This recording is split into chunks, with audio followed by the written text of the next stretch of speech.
E aí pessoal, como é que vocês estão? Tudo tranquilo? Eu sou o Carvalho, trazendo pra vocês hoje mais um React, dessa vez do Psicologia dos Animes, né? Uma análise do Sasori de Naruto. Então, o que fez o Sasori se tornar tão cruel? Link do vídeo original tá aí na descrição, assim como minhas redes sociais, pra vocês poderem conferir. Então, sem mais delongas, vamos lá. Vamos entender a mente do Sasori e por que essa cena emociona tanto a gente. Eu sou o Rafael, tenho formação em psicologia e aqui no canal eu trago análise psicológica de um personagem de anime toda semana. Então se você gosta desse conteúdo, se inscreva, porque isso é muito importante para a continuidade do canal. Muito se fala que o Sasori é um personagem com todas as características de um psicopata. Sempre precisamos analisar todo o contexto social. Então vamos fazer uma análise de dois Sasoris diferentes. O Sasori criança até a adolescência e depois o Sasori marionete. Você vê a complexidade. São duas condições orgânicas diferentes. É o como se fossem Sasori duas criança pessoas perde diferentes. os pais muito cedo e a Shio não conta diretamente para ele que os pais dele morreram. O Sasori fica esperando o tempo todo. E além disso, a Shio sofreu muito porque foi triste. o filho dela que morreu.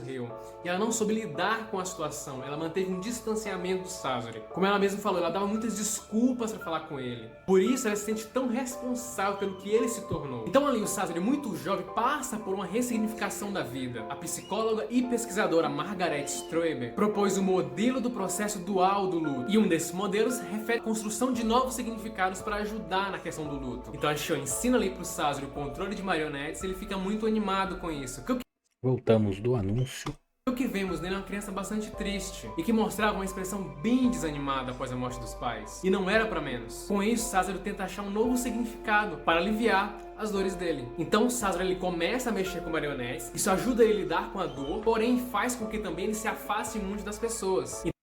Então ali ele passa a ficar no próprio mundo. A grande questão é que as crianças geralmente não reprimem esses sentimentos. Se uma criança está triste, ela fica triste, ela chora. Se ela está feliz, ela demonstra isso. Nós adultos reprimimos muito isso. E na questão do luto não é diferente. Porém o Sasori, mesmo criança, ele reprime muito isso. Então o Sasori ali passa o dia inteiro mexendo nas marionetes. Mais tarde ele aparece com um amigo, Komushi. Um amigo que admira muito ele, sempre tenta falar com ele e o Sasori sempre responde ele com poucas palavras. O Sasori fica tão focado nas marionetes que ele esquece tudo ao seu redor. Pra ele só o que importa é a construção das marionetes. Ali é o novo significado de vida dele. Anos depois é considerado uma grande arte pra ele. O Komushi perde um braço em uma missão e o Sasori faz um braço de marionete pra ele. E o Komushi fica muito feliz. Porém, depois de um tempo, o Komushi acaba ingerindo um veneno acidentalmente. Lembrando que o Sasori também nessa época começa a desenvolver venenos. E o Komushi ali sofrendo, bem perto de morrer, ele fala: não, a culpa não é do Sasori. Porque ele sabia que a culpa ia cair no Sasori, já que ele estava desenvolvendo venenos. O Komushi fala que a culpa era dele. A mãe do Komushi pede que o Sasori ajude ele. Então o que o Sasori faz? O Sasori cria sua primeira marionete humana. O que faz a Shio desconfiar que o Sasori fez o Komushi ingerir veneno de propósito para que ele depois pudesse fazer a marionete dele. Porém, como dizendo, a Shio não conhece muito bem o Sasori. Ela ficou distante dele. O Komushi era um mensageiro dela. Ela não tinha coragem de falar com o Sasori não respondia ela muito bem. Talvez ele tinha alguma mágoa dela e ela não sabia lidar com isso. Então é bem mais provável que o Komushi conhecia muito melhor o Sasori do que ela. O Sasori então cria essa marionete, a Shio fica assustada. E essa é a grande porta pra gente ver o Sasori no futuro, o Sasori criando muitas marionetes humanas. É bem provável que Sasori tenha passado por um embotamento afetivo, falta de demonstração de emoções. E sim, isso tem causas relacionadas a traumas graves na infância. O embotamento afetivo costuma ocorrer após eventos traumáticos. Sasori não teve a presença dos pais e a sua avó, que poderia ter cuidado dele, acabou ficando distante também. Ou seja, ele passou por uma privação afetiva na infância. A privação afetiva ela pode causar perdas nas referências identificatórias da criança. Ou seja, o Sasori não tinha uma referência, ele não tinha os pais, ele não tinha uma pessoa a seguir, ele não tinha valores, conceitos a seguir. E isso causou conflito interno e externo nele. Sasori passa a não se importar com a vida humana e começa a fazer mais marionetes humanas. A mais marcante delas é do Kazekage, o terceiro Kazekage. Provavelmente o shinobi mais forte da areia, ele que tinha areia de ferro. Após isso, o próprio Sasori se transforma em uma marionete humana. Sasori acaba virando marionete. E aí vem a grande questão, por que ele fez isso? Foi pela arte? Era pra se tornar um shinobi mais forte? Ou era pra ficar mais parecido com os pais? Bom, o motivo do Sasori virar marionete, eu acho que vai mais na questão de autopreservação de si próprio do que exatamente de poder. Porque a partir do momento que ele não escolhe sentir dor, ele não sentir mais necessidade de ser abraçado. Porque ser abraçado, ter um afeto, libera transmissores que fazem se sentir bem. Mas o Sasori não fugiu disso, que provavelmente ele estava sentindo uma dor psíquica muito grande. Então ele virando marionete seria uma maneira dele aliviar as dores psicológicas que ele tinha e mesmo assim continuar vivo. Isso é curioso porque alguém sem emoções é alguém que não consegue se lembrar do passado também. O psicólogo William James, no livro Princípios da Psicologia, ele conta que nossa memória vem do que sentimos. Geralmente, lembramos de fatos que marcaram a gente, tanto positivamente quanto negativamente. Então, situações de raiva, de alegria intensa, de medo, de vergonha, todas as emoções fortes fazem a gente se lembrar dos acontecimentos. Ou seja, alguém sem emoções seria alguém com memória muito ruim. Ou seja, propositalmente ou não, se tornar uma marionete humana poderia sim fazer com que Sazori esquecesse seu passado. Uma coisa muito interessante do Sazori é que ele não gosta de esperar. Ele esperou os pais dele voltarem. Ele não gosta de Isso esperar não nem de fazer os aconteceu. outros Ele esperarem. nunca gosta de deixar alguém esperando. Só que ao que tudo indica, Sazori ainda tinha emoções, já que ele não possui o que chamamos de anedonia, que tem como característica principal a ausência total de motivação. E o Sazori, ele tinha uma motivação gigantesca relacionada à arte dele. Como o Sazori mesmo fala, né, que ele não conseguiu virar uma marionete humana por completo, já que ele tinha aquele recipiente, né, que tornava ele humano. Então é cabível dizer também que o Sazori não amadureceu após virar marionete. Então ali ele não passou por todas as etapas de desenvolvimento. Por isso, quando ele é marionete, ele é uma pessoa extremamente egocêntrica e narcisista. Então é por isso que tem esses dois Sazoris, né, o Sazori humano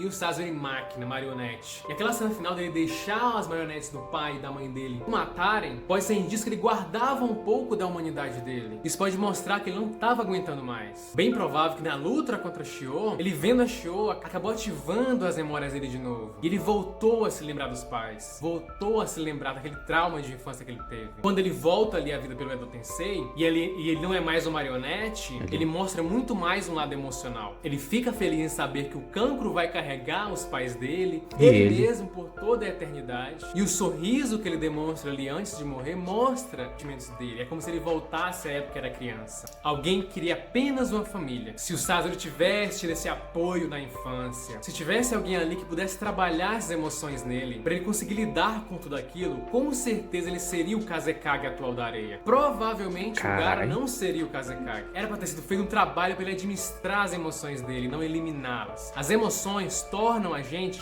humanos. Igual é a sensação que temos quando vemos o Sazori abraçados pelo pai e a mãe marionetes. É uma cena extremamente delicada que causa uma emoção na gente. Pra mim é a cena mais emocionante do anime, a mais bem construída. O Kishimoto construiu essa cena muito delicadamente. Como eu disse no vídeo The Promised Neverland, que ainda tava no começo, né? O pai e a mãe ali, que ele fez de marionetes, tem a função clara ali de substituir o pai e a mãe. E o Sazori usou isso ao extremo, usou uma grande emoção na gente. Se você vê a cena e não se emocionar. Quando a gente vê cenas como essa, o nosso cérebro libera um neurotransmissor chamado ocitocina, que é o responsável por fazer a gente sentir mais empático, mais amável, poder se conectar com a outra pessoa. E isso fez com que a gente se colocasse no lugar do Sazori naquela situação. E também que a gente tivesse a sensação de cuidado, a gente naquele momento a gente quer cuidar dele. Poxa, ele tá lá sozinho, ou seja, a gente libera esse hormônio que faz a gente ser mais amável com as pessoas, se conectar com elas. O Sazori é um personagem que mostra realmente o quão é profundo esse anime do Naruto. E o que essa história do Sazori traz pra gente é que você pode ser poderoso, você pode ser inteligente, mas se você não tiver uma família, nada disso faz sentido. Pessoal, então é isso. Se inscreva no canal, clique em gostei. Toda semana tem análise de personagem e o seu apoio vai ser fundamental. Se inscreva no canal, clique em gostei. Toda semana dá uma liga. Nada. Caralho, o olho aqui do rebaixado, esse olho do Sasori aqui, hein? Porra. Aí. Mano, muito bom. Eu imaginei que ele ia falar da cena, né, dele sendo abraçado pelos pais marionetes. Essa é uma cena muito, muito, muito, muito emocionante mesmo, saca? Porque eu sempre interpretei ela do tipo Sasori, uma criança, né, criança que, obviamente, vamos dizer assim, teve uma mentalidade um pouco mais desenvolvida que o padrão, por assim dizer, conta da situação que ele estava, que só queria, né, o contato com os pais, pegar e construir as marionetes dos pais só para poder, né, sim, ter um abraço deles, por mais que fosse um abraço falso, ele ter essa experiência, por assim dizer, sabe? Conta de ser uma coisa que ele não tinha, né, ou não lembrava, então é muito, muito emocionante. E, mano, gostei bastante. Se você gostou do vídeo, deixa o like, se inscreve, beleza? Que ajuda demais, demais, demais. E nos vemos na próxima. Falou!